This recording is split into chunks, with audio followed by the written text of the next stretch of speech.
नमस्कार। दीपक high school Amreli की ओर से इस वीडियो में आपका स्वागत है। हमारा आज का विषय हिंदी है। कक्षा 10 के हिंदी का जो काव्य है कृति नंबर 5 मीराबाई के पद को हम पढ़ने जा रहे हैं। इसकी कवियत्री है मीराबाई। मीराबाई की यहाँ पर हम तस्वीर देख सकते हैं। यह मीराबाई है। श्री कृष्ण की वह अनन्य भक्त थे। श्री कृष्ण को वह अपना सखा, स्वामी, प्रियतम, पति सब कुछ मानते थे। मीराबाई का जन्म सन 1498 और निधन सन 1563 में हुआ था। मीराबाई श्री कृष्ण की अनन्य भक्त थी और उनका जन्म राजस्थान जिला जोधपुर के कुड़की नामक गांव में हुआ था। बचपन से वह श्री कृष्ण की भक्त थे। उनके जो दादाजी थे रावपुराजी, वह उनके गुरु थे। साथ ही रविदास जो हमारे कवि हैं हिंदी साहित्य के, वो भी उनके गुरु थे। और रावपुराजी उनके जो दादाजी थे वह भी श्री कृष्ण के परम भक्त थे और उनकी ही वजह से वे श्री कृष्ण की भक्ति की ओर मुड़ी। मीराबाई श्री कृष्ण में इतनी तल्लीन हो गई थी कि उसे श्री कृष्ण के सिवा कुछ भी नजर नहीं आता था। मीराबाई ने कई पद लिखे हैं और वे पद मीरा पदावली नामक जो उनका पुस्तक है उसमें संग्रहित है। मीराबाई की जो पदावली है वह पुस्तक का नाम है मीरा पदावली। उसमें सभी पद वहाँ पर संग्रहित है, उसमें संग्रहित है। तो यह दोनों तस्वीर हमने मीराबाई की देखी। तो मीराबाई मेड़ता में उनका जन्म हुआ था, जिला जोधपुर कुड़की गांव में।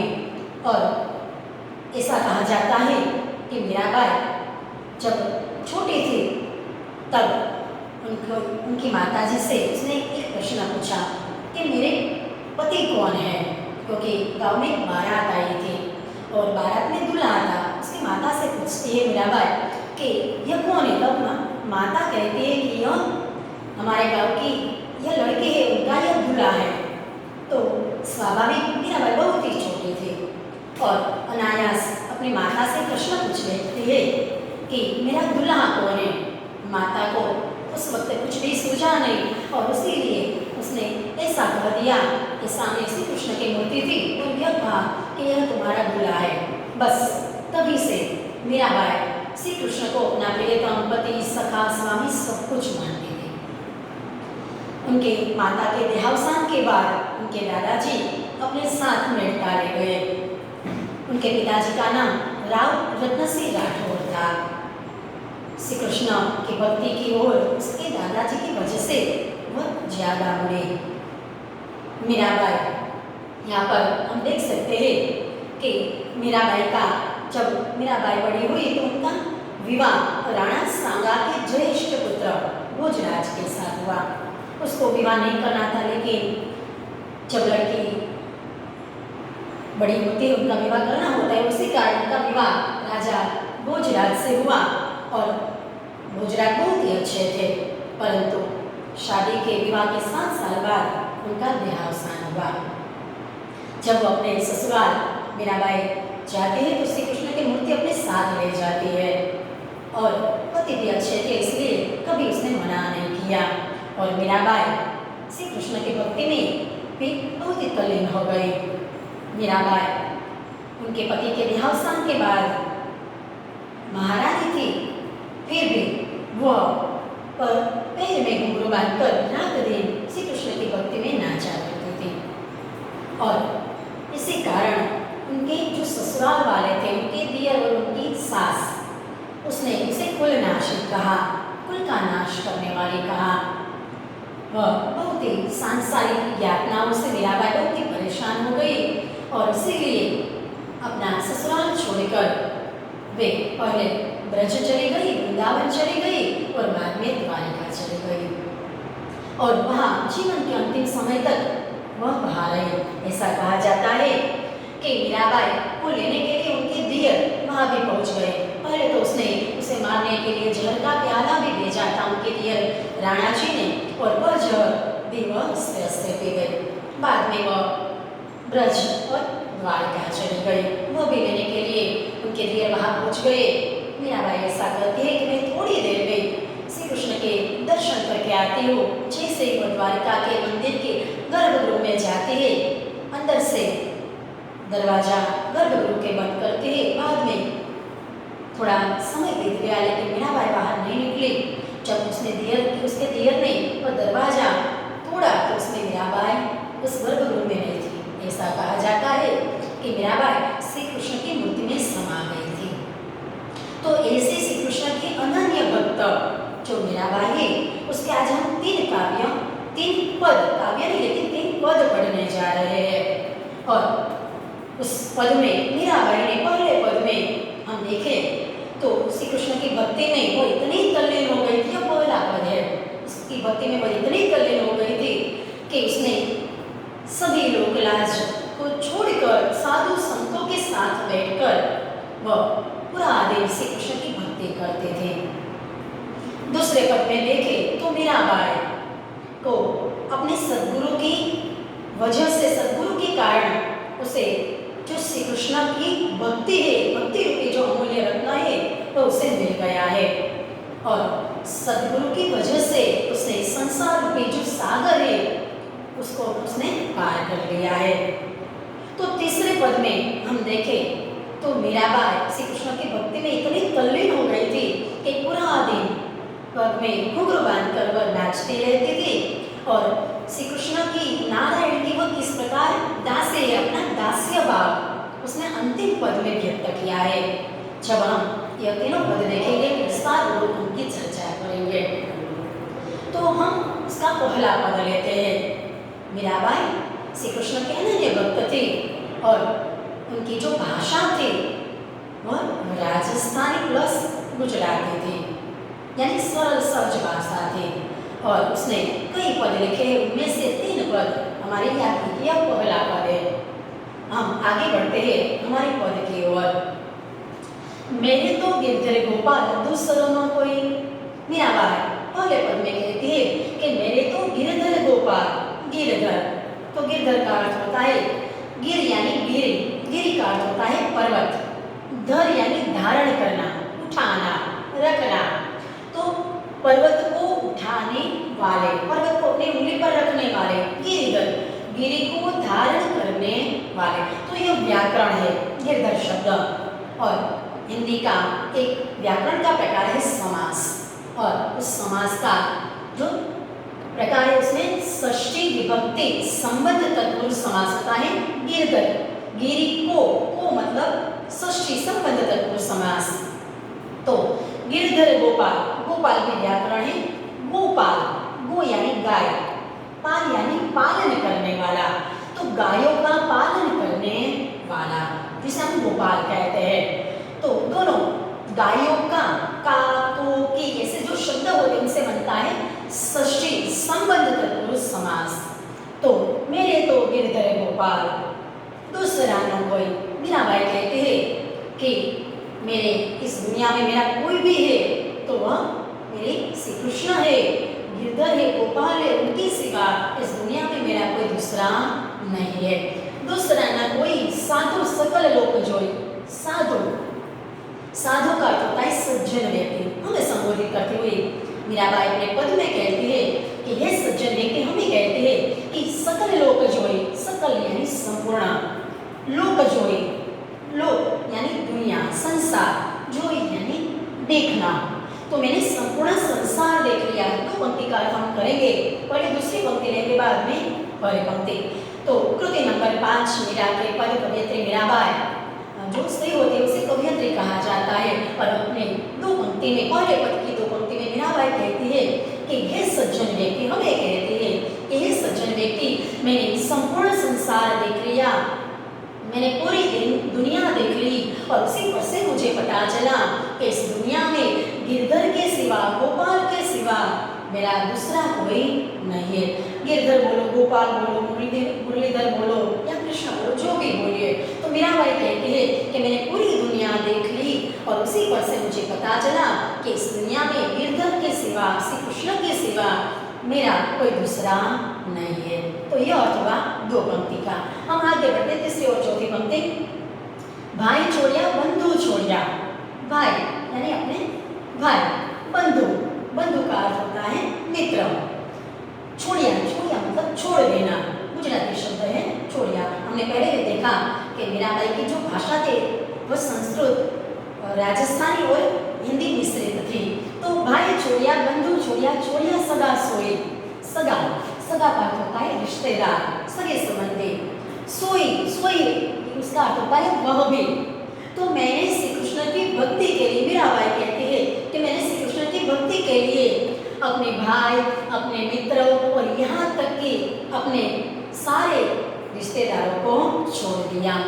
साधु संग बैठ बैठ लोक लाज कोई, और मीराबाई कहती है कि साधु संतों के साथ बैठकर, संग यानी साथ, साधु संतों के साथ बैठ बैठ, बैठ बैठ, यह जो शब्द है वह व्याकरण का प्रकार है। जब एक ही शब्द दो बार आता है, द्विरूपति जिसकी होती है, तब बनता है अव्ययी भाव समास।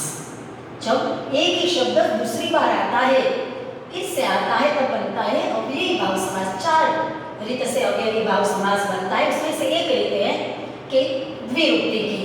तो बैठ बैठ अव्ययी भाव समास।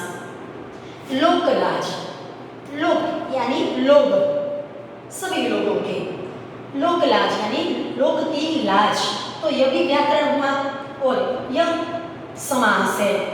तो लोक की लाज यानी षष्ठी संबंध तत्पुरुष समास। खोई मतलब खो देना। तो मीराबाई कहती है कि मैंने श्री कृष्ण की भक्ति के लिए कृति 5 मीरा के पद, कवयित्री है मीराबाई, प्रसिद्धों पंक्ति में कहती है कि मैंने श्री कृष्ण की भक्ति के लिए मेरे जो आराध्य देव थे, मेरे जो कुछ भी थे, मेरे जो सब कुछ थे श्री कृष्ण थे, और उनके लिए मैंने अपने भाई, अपने मित्र और यहाँ तक कि अपने सारे सगे संबंधी रिश्तेदारों को छोड़ दिया और साधु संतों के साथ बैठकर मैंने अपनी जो लाज शर्म थी वो भी मैंने खो दी। मीराबाई कहती है कि मैंने श्री कृष्ण की भक्ति के लिए अपने भाई, अपने मित्र और यहाँ तक कि अपने सारे सगे संबंधियों को छोड़ दिया और साधु संतों के साथ बैठकर मैंने जो लोक लाज थी, लोगों की जो शर्म थी, वह भी मैंने खो दी। 5वीं और 6वीं पंक्ति देखिए। भगत देखी राजी हुई, जगत देख रोई।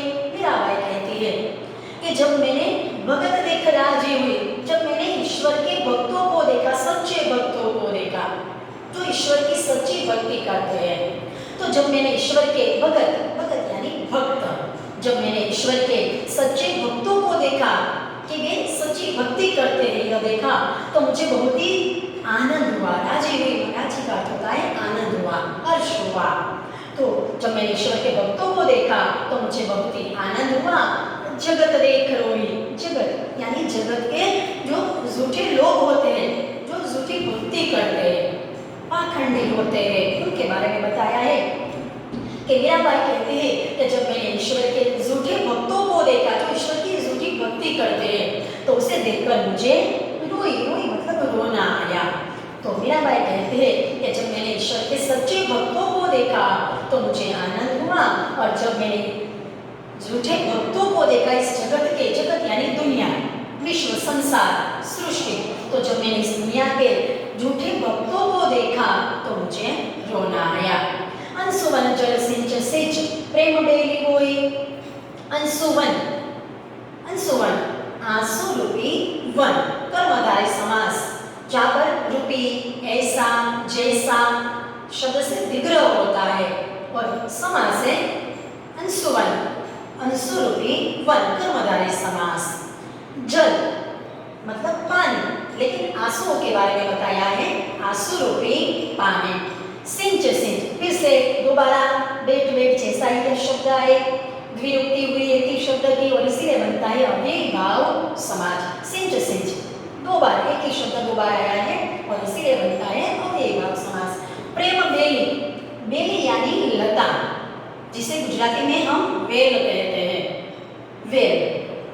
तो बेली यानी लता, तो प्रेम रूपी बेली, प्रेम बेली का अर्थ होता है समास, व्याकरण होता है समास, प्रेम रूपी बेली, तो यह भी बनता है कर्मधारय समास। बोई, बोई का अर्थ होता है बोना, गुजराती में अर्थ एनो थाय वाव, तो बोई मतलब बोना। तो मीराबाई कहती है कि मैंने श्री कृष्ण के विरह में मैं इतना रोई, मीराबाई कहती है कि श्री कृष्ण ने अभी मुझे दर्शन नहीं दिए और इसीलिए मैं उनके विरह में इतना रोई कि उन आंसू रूपी जल से मैंने प्रेम रूपी लता को बोया भी और उसे सिंचा भी, उसका विकास भी किया, उसका पालन भी किया। तो दो पंक्ति का अर्थ हम ले तो मीराबाई कहती है, कृति 5 मीरा के पद, कवयित्री मीराबाई, प्रस्तुत पंक्ति में श्री कृष्ण के प्रति अथवा जगत की दशा को देखकर मीराबाई यह कहती है कि जब मैंने ईश्वर के सच्चे भक्तों को देखा तो मुझे बहुत ही आनंद हुआ, और जब मैंने जगत के झूठे लोगों को देखा तो मुझे रोना आया, और मैं श्री कृष्ण के विरह में इतना रोई कि उस आंसू रूपी जल से मैंने प्रेम रूपी लता को, बेली को बोया भी और उसे सिंचा भी। आगे बढ़ते हैं। दधी मत धृत काढ़ी लियो, डार दही छोई, छोई दधी, दही का अर्थ होता है दही, दही, मत मथना, मिश्रण करना, द्रुत, द्रुत का समानार्थी होता है घी, द्रुत यानी घी। दधी मत धृत काढ़ी लियो, तो यहाँ पे कहा जाता है दही को मथ कर घी निकालना, लेकिन हमें पता है कि दही को मथना नहीं होता है, लेकिन मलाई को मथना होता है, और बाद में घी निकलता है, लेकिन पहले तो मक्खन निकलता है। तो हम ऐसा बोलेंगे कि मलाई को मथकर, हिलाकर उसमें से मक्खन निकाल लियो। डार दही छोई, डार दही मतलब एक और रख देना, डार देने का अर्थ होता है एक और रख देना। छोई, डार दही अर्थ होता है एक और रख देना, छोई का अर्थ होता है मथनी, जिस जो साधन है उससे हिलाया जाता है, मिश्रण किया जाता है, तो मथनी, छोई का अर्थ होता है मथनी। तो मीराबाई कहते हैं कि जिस प्रकार मलाई को मथकर मक्खन बाहर निकाल लिया जाता है, जिस प्रकार दही को मथकर घी निकाल लिया जाता है, यानी मलाई को मथकर जिस प्रकार मक्खन निकाल लिया जाता है और बाद में छोई को, मथनी को एक और रख दिया जाता है, उसी प्रकार मैंने भी इस संसार की वास्तविकता को देख लिया है, और बाद में जो संसार की बात है, सांसारिकता है, उसे मैंने एक और रख दिया है, क्योंकि मेरे जो कुछ भी है वह श्री कृष्ण है, यह मुझे पता चल गया है, और इसीलिए मैंने इस संसार की बातों को, संसार को, सांसारिक बातों को मैंने एक और रख दिया है। इस अर्थ करें, मीराबाई कहते हैं कि जिस प्रकार मलाई को मथकर मक्खन निकाल लिया जाता है और बाद में मछली को एक और रख दिया जाता है, उसी प्रकार मैंने भी इस संसार को, सांसारिक बातों को मैंने एक तरफ रख दिया है। साथ ही मीराबाई यह भी कहते हैं, राणा विश्व प्यारो भेजो, राणा उसके दियर जो राणा जी के नाम से प्रसिद्ध हैं, तो राणा विष को प्यारो भेजो, विष यानी जहर, विष का समानार्थी होता है जहर, तो उनके विरुद्धार्थी, विष के विरुद्धार्थी होते हैं अमृत। विष का एक अर्थ होता है, विरुद्धार्थी अर्थ होता है अमृत, और अमृत के समानार्थी हम ले तो अमृत, अमी, सुधा, पीयूष। तो राणा विष को प्यारो भेजो, राणा जी ने, उनके दियर ने, क्योंकि मीराबाई पूरा दिन पैरों में घुंघरू बांधकर, राजरानी होकर भी पैरों में घुंघरू बांधकर श्री कृष्ण की भक्ति में साधु संतों के साथ बैठकर नाचा करती थी, और इसी कारण उनके दियर ने उसे मारने के लिए विष का प्याला भेजा।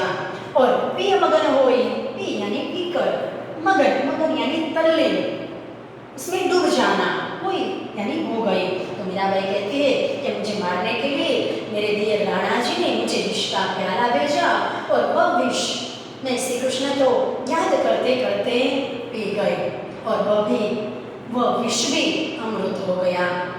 दो पंक्ति काट ले। मीराबाई कहती है, कृति 5 मीरा के पद कवयित्री मीराबाई, प्रस्तुत 2 पंक्ति में मीराबाई जीवन की संसार की वास्तविकता को दर्शाते हुए यह कहते हैं मीराबाई कि जिस प्रकार मलाई को मथकर मक्खन को काढ़ लिया जाता है और बाद में मथनी को एक और रख दिया जाता है, उसी प्रकार मैंने भी इस संसार को मथ लिया है, देख लिया है और संसार की जो बातें हैं, झूठी बातें हैं, उसे मैंने एक और रख दिया है। और मुझे मारने के लिए राणा जी ने विष का प्याला भेजा और वह विष मैं हंसते हंसते तल्लीन होकर पी गई।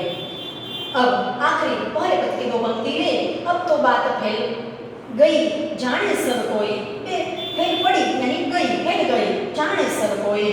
तो मीराबाई कहते हैं कि मेरे और श्री कृष्ण के प्रेम की बात है, मेरी और श्री कृष्ण की भक्ति की बात है, अब तो चारों ओर फैल गई है, पूरे जग में फैल गई है, पूरे संसार में फैल गई, सभी को पता भी चल गया है। जाने मतलब जानना, सब कोई यानी सभी को।